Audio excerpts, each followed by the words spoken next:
kembali lagi. Eh, di bab terakhir kita sudah menyelesaikan pembahasan mengenai dinamika sistem dari multipartikel. Sekarang saya akan masuk ke topik baru, yaitu gerak di kerangka acuan non-inersial atau motion in non-inertial frame. Kalau Anda ingat kuliah eh, di bab-bab awal mekanika klasik ini, yang saya sampaikan di kelas, yaitu tentang mekanika Newtonian,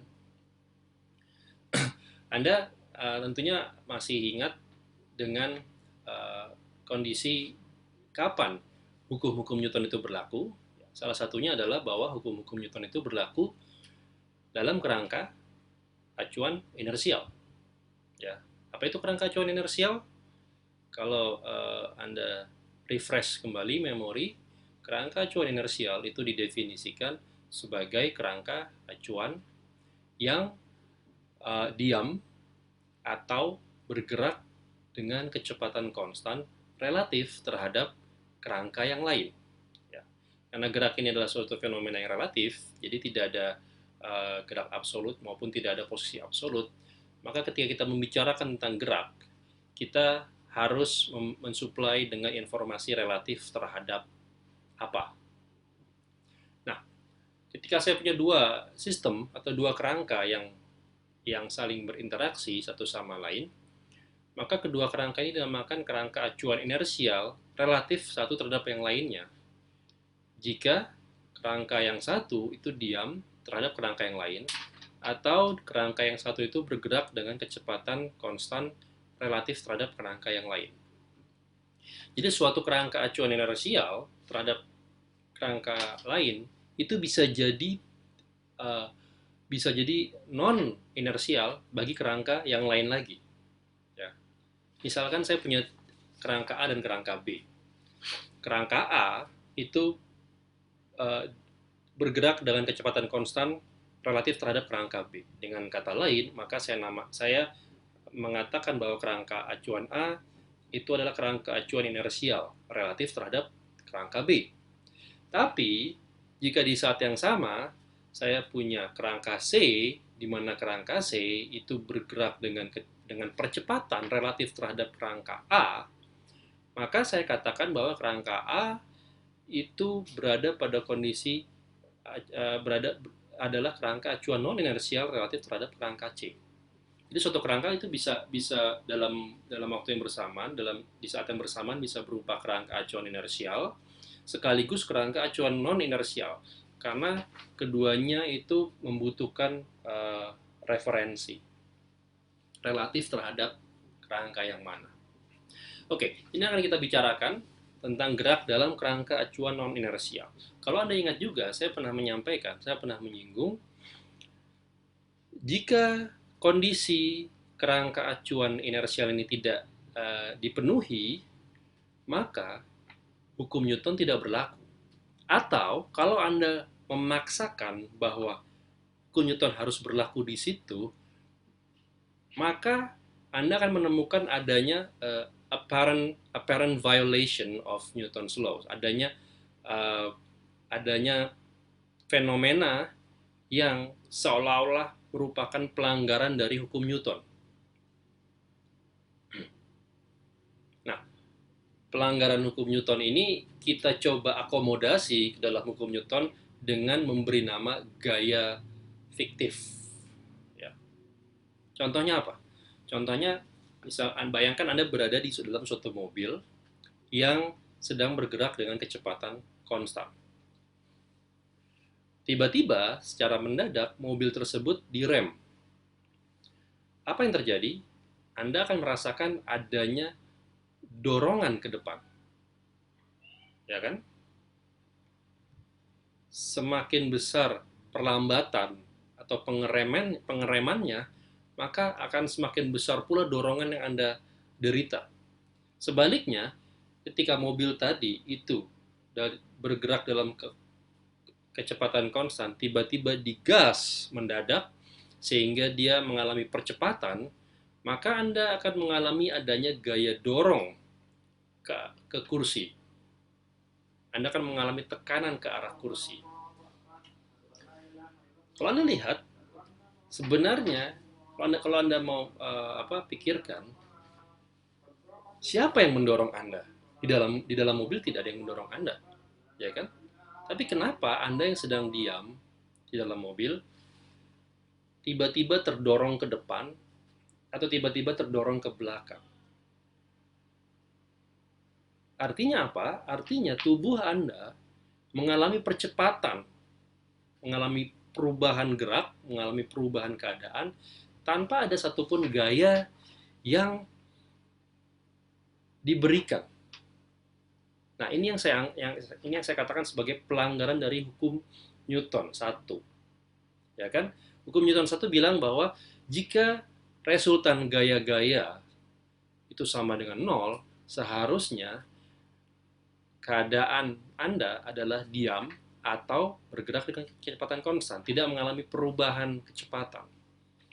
Tapi fakta bahwa Anda terdorong ke depan atau terdorong ke belakang, ini mengatakan bahwa Anda mengalami perubahan kecepatan, tapi tidak ada gaya yang diberikan, ya kan? Dalam mobil tidak ada yang mendorong Anda. Nah, ini memaksa sebagian kita berpikir, atau sebagian kita menamai efek dorong tersebut sebagai gaya inersia atau efek inersia. Ya, dengan kata lain ini semacam gaya fiktif. Istilah gaya fiktif itu diperkenalkan orang untuk mengakomodasi fenomena ini ke dalam bahasan hukum Newton, bahwa sebenarnya fenomena ini juga tidak melanggar hukum Newton. Jadi sebenarnya yang mendorong Anda itu sebenarnya adalah gaya juga. Gaya apa? Ya gaya inersia atau gaya fiktif. Sama seperti ketika Anda naik komedi putar, ya, Anda akan merasakan adanya gaya dorong keluar. Ya. Orang cenderung menamai ini gaya sentrifugal. Saya akan mengatakan bahwa gaya sentrifugal itu sebenarnya gaya fiktif. Dia bukan gaya yang real. Yang lebih tepat mungkin adalah efek sentrifugal. Karena tidak ada gaya sentrifugal. Yang adalah gaya sentripetal, menarik Anda ke dalam. Tapi Anda merasa terdorong keluar. Jadi untuk mengakomodasi adanya fakta dorongan tersebut, Anda memperkenalkan istilah gaya sentrifugal. Nah, gaya sentrifugal itu adalah gaya fiktif. Nah, ini contoh-contoh kasus di mana sebenarnya kondisi Anda itu berada dalam kerangka acuan yang non-inersial. Ketika Anda berada dalam mobil dan mobil tersebut direm, maka mobil tersebut mengalami perlambatan. Suatu kerangka yang mengalami perlambatan itu adalah kerangka acuan non-inersial. Sama seperti komedi putar, meskipun komedi putar ini berputar dengan kecepatan sudut yang konstan, tapi Anda lihat definisi kecepatan itu apa? Kecepatan adalah suatu besaran vektor. Dia bukan hanya berupa magnitudo, tapi juga berupa arah. Ya kan, meskipun laju tangensial Anda konstan, tapi untuk setiap waktu Anda mengalami perubahan arah, Anda mengalami arah yang berbeda-beda. Dengan kata lain, Anda mengalami perubahan kecepatan. Nah, karena Anda berada dalam suatu sistem yang kecepatannya berubah, maka komedi putar itu bukanlah kerangka acuan inersial. Maka dalam kerangka-kerangka tersebut, Anda lazim mengalami suatu fenomena yang namanya gaya fiktif. Kita akan mencoba membahas bagaimana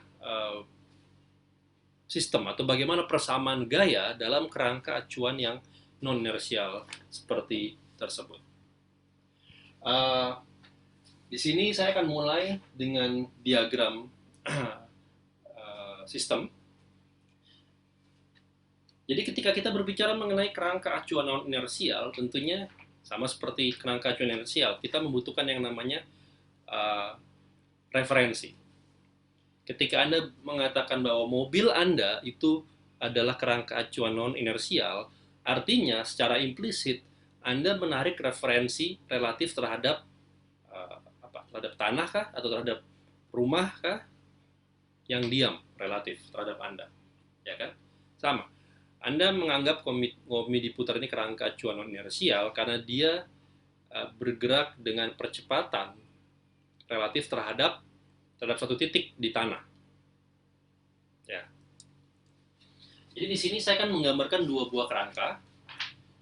Kerangka yang pertama saya namakan kerangka F. Kerangka F ini punya titik pusat O. Dia punya basis-basis vektornya adalah E1, E2, dan E3 seperti biasa. Nah, kerangka F ini bergerak relatif atau dengan kata lain, saya punya kerangka kedua, saya namakan kerangka F aksen. Kerangka F aksen dengan titik pusatnya di O aksen, dengan basis-basis vektornya adalah E1 aksen, E2 aksen, E3 aksen. Oke? Nah, kerangka F aksen ini adalah kerangka, atau gini, kerangka F ini saya namakan kerangka yang fix, jadi saya anggap dia sebagai referensi. Jadi gerak dari kerangka F aksen akan saya nyatakan relatif terhadap F. Oke? Jadi kerangka F ini yang saya namakan sebagai fix reference. Dan kalau Anda lihat di sini saya bisa menarik garis sumbu, garis vektor posisi. Vektor posisi titik O aksen relatif terhadap O saya namakan vektor D. Dan F aksen ini akan saya jadikan kerangka yang non inersial. Caranya gimana? Caranya bisa berupa adanya percepatan. Jadi D di sini punya turunan kedua yang tidak nol. Jadi mengalami percepatan terhadap F. Di samping itu juga dia bisa mengalami rotasi. Rotasi terhadap sumbu vektor posisi D. Jadi di sini saya bisa rotasikan kerangka F aksen dengan suatu kecepatan sudut omega relatif terhadap sumbu rotasinya, yaitu vektor posisi D. Jadi di sini F aksen ini akan saya namakan sebagai rotating frame. Ini fixed frame, ini rotating frame. Non inersialitasnya di sini paling tidak diberikan dalam konteks bahwa kerangka tersebut berrotasi. Ya. Ditambah nanti bisa kita tambahkan bahwa kerangka tersebut selain berrotasi juga dia bergerak dengan percepatan relatif terhadap F. Oke, jadi Anda bisa kebayang ya. Jadi F aksen ini adalah kerangka acuan non inersial. Nah, sekarang saya punya suatu titik di ruang, ya, saya namakan titik P. Maka relatif terhadap kerangka F, titik P ini punya vektor posisi R, dan relatif terhadap kerangka acuan F aksen, titik P ini punya vektor posisi R aksen. Oke? Jadi F di sini kalau bisa saya tulis secara matematis adalah satu set kerangka yang berpusat di O, dan kerangka ini diparametrisasi oleh EI. Ya. I adalah 1, 2, dan 3. Sama, F aksen ini juga satu set kerangka yang berpusat di O aksen dan diparametrisasi oleh vektor posisi EI aksen. Oke. Jadi ini yang rotating. Selain rotating juga dia accelerating, ya.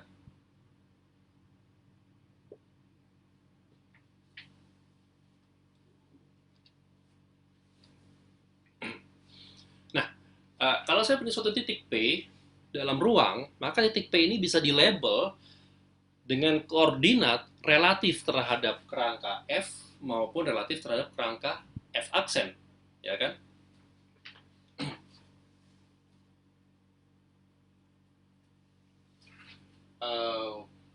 Oke.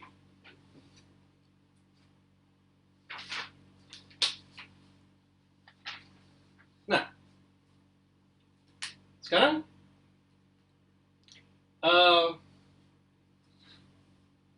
kita Kita bisa mendefinisikan suatu vektor, ya, U,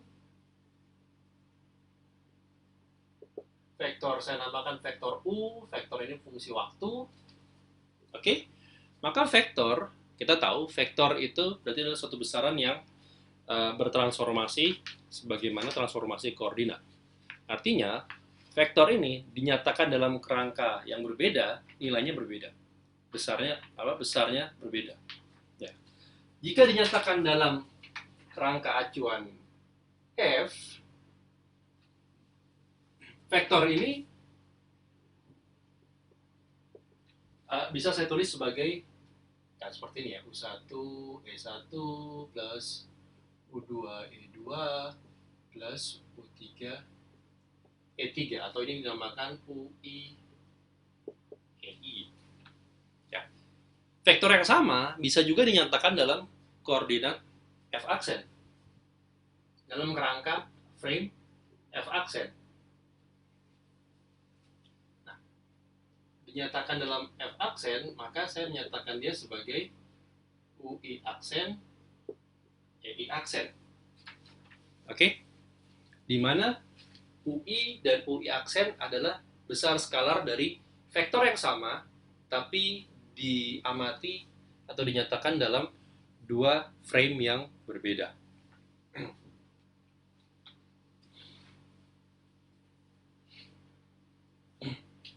Oke, nah kalau saya punya vektor, tentunya saya bisa mendeskripsikan laju perubahan dari vektor tersebut. Vektor ini bisa apapun ya, U ini bisa vektor apapun.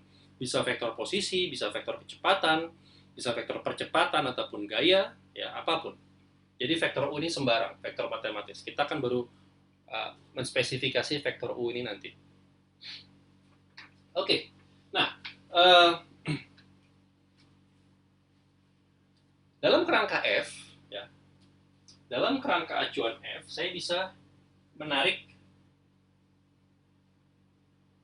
turunan dari vektor U terhadap waktu.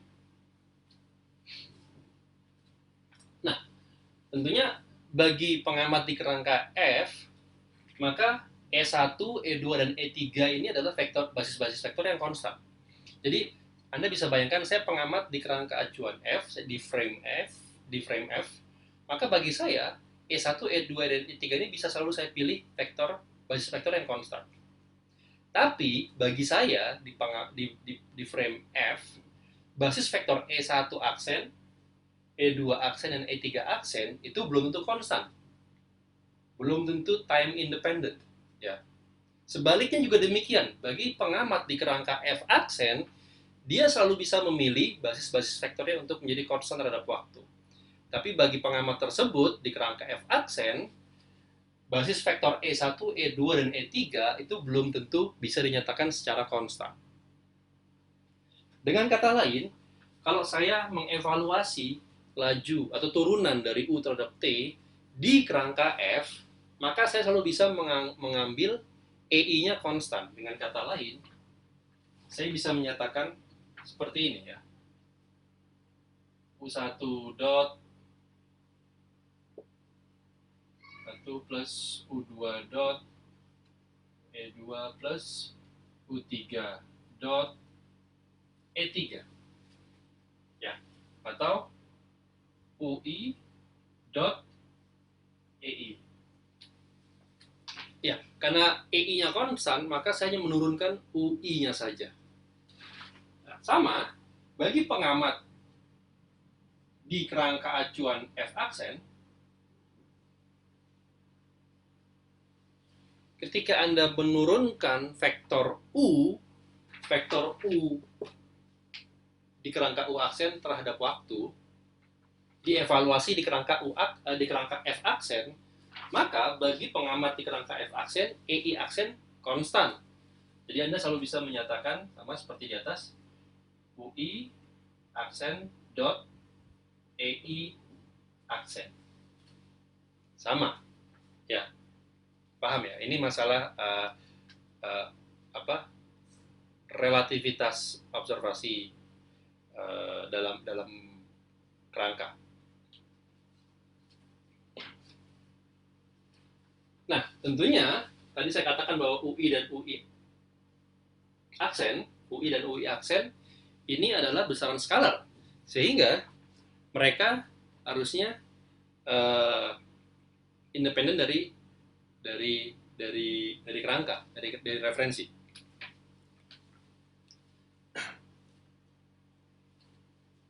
Nah, yang ingin kita cari adalah apa relasi antara ini dan itu. Atau dengan kata lain seperti ini. Kalau saya punya vektor U, oke, katakanlah vektor U itu diamati di kerangka F aksen. Di kerangka F aksen Anda bisa menarik turunan U seperti ini. Nah, sekarang pertanyaannya adalah, bagi pengamat di kerangka F, bagaimana Anda menyatakan turunan U jika U itu tadi diamati di kerangka F aksen? Paham ya? Oke? Baik, ini coba saya hapus.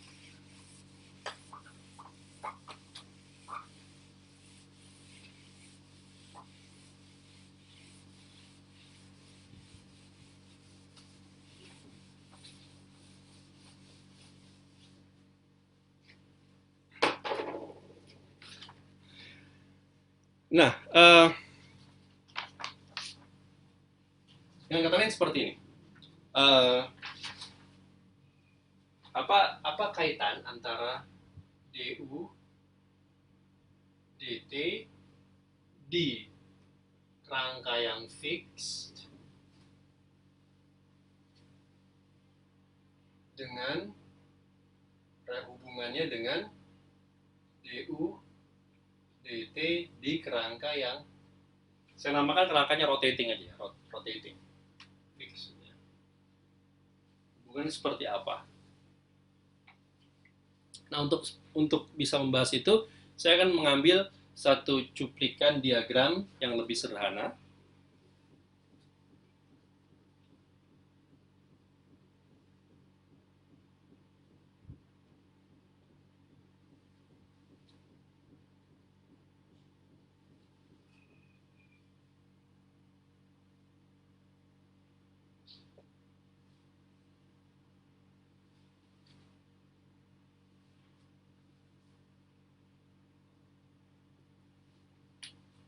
Oke, ini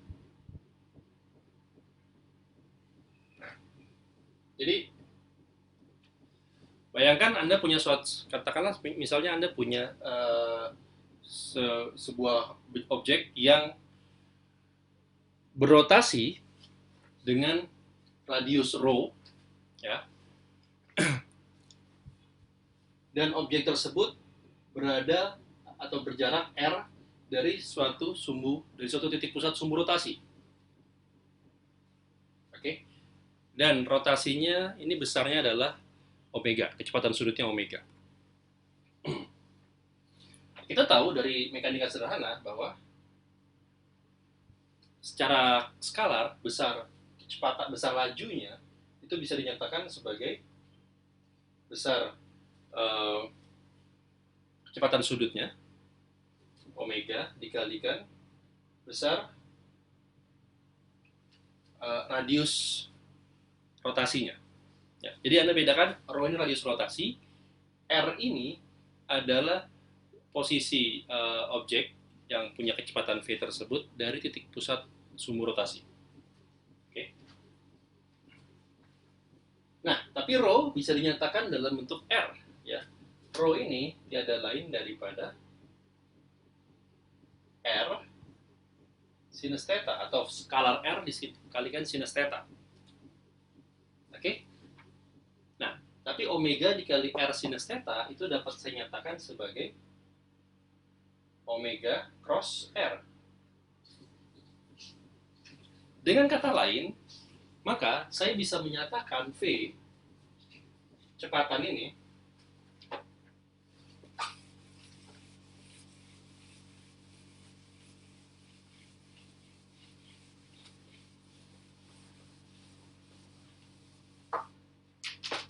saya bisa menyatakan secara vektorial, ini kan secara skalar, maka secara vektornya V dapat dinyatakan sebagai omega cross R, di mana R adalah tadi ya. Nah, saya bisa menyatakan V itu sebagai dr dt sama dengan omega cross R. Ya kan?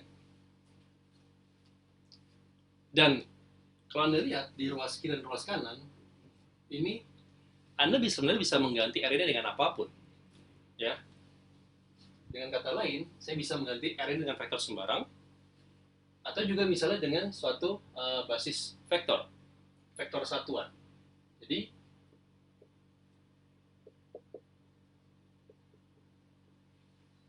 seperti ini. Berlaku juga. Oke? Nah, saya bisa menggunakan sifat ini untuk kembali menjawab pertanyaan tadi. Jadi sekarang, secara umum saya akan menggunakan vektor F, ya. Jadi andaikan sekarang saya punya suatu vektor sembarang, vektor F. Vektor F ini dapat diekspansi ke dalam basis-basis vektornya sebagai berikut. Oke. Nah, jika sekarang saya turunkan df dt, ya, ini sekarang gini, saya mengambil EI ini adalah sumbu yang berotasi. Nah, saya turunkan relatif terhadap sumbu yang diam, sumbu yang fix. Oke, bisa dipahami ya. Jadi saya menyatakan vektor F ini di kerangka yang berotasi. Nah, saya ingin mencari berapa besar turunan dari vektor F terhadap T relatif diamati dari kerangka yang diam, bukan dari kerangka yang fix. Kalau dari kerangka yang dari kerangka yang diam, bukan dari kerangka yang berotasi. Kalau dari kerangka yang berotasi kita sudah tahu, cuman Fi dot saja, EI-nya konstan. Tapi sekarang, mungkin biar nggak lanjut tadi saya gunakan aksen ya. Sekarang saya ingin mengevaluasi ini bukan relatif terhadap kerangka yang bergerak, tapi relatif terhadap kerangka yang diam, terhadap F biasa. Oke, mungkin saya perlu ganti kali ya. Misalnya saya punya vektor A deh, biar nggak rancu ya. A adalah AI EI. Dinyatakan dalam kerangka yang berotasi. Nah, kita tahu DA DT dalam F aksen ini hanyalah AI dot EI aksen, ya kan? Nah, sekarang saya ingin menyatakan A dt dalam F. Artinya saya sekarang tidak lagi bisa mengabaikan vektor posisinya, atau dengan kata lain basis vektornya harus saya turunkan juga. Maka ini bisa saya nyatakan sebagai ya langsung aja ya, di AI dt EI aksen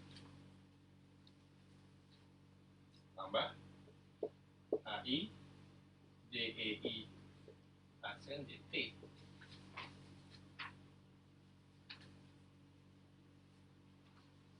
Ya, di sini ada sumasi ya. Sumasi Einstein berjalan ya. Saya tadi di awal tidak sempat menuliskan, tapi saya asumsikan kalau sudah familiar ini. Jadi sebenarnya di sini ada sumasi ya. A1, E1 plus A2, E2 dan seterusnya. Jadi di sini ada sumasi. Nah, ini suku yang pertama ini hanyalah AI dot EI sen plus. Nah, Kalau Anda lihat, maka saya bisa menyatakan ini ke dalam omega. Ya, di sini dapat saya nyatakan sebagai AI dikalikan omega cross EI. Ya. Oke. Nah, karena I ini scalar, maka saya bisa masuk ke dalam cross product, maka saya bisa tulis dia menjadi, jadi saya tulis seperti ini. Nah, lihat suku pertama, ini tiada lain daripada AI, A, DT, dievaluasi pada kerangka yang rotating. Ya. Suku kedua, ini hanyalah omega cross A saja.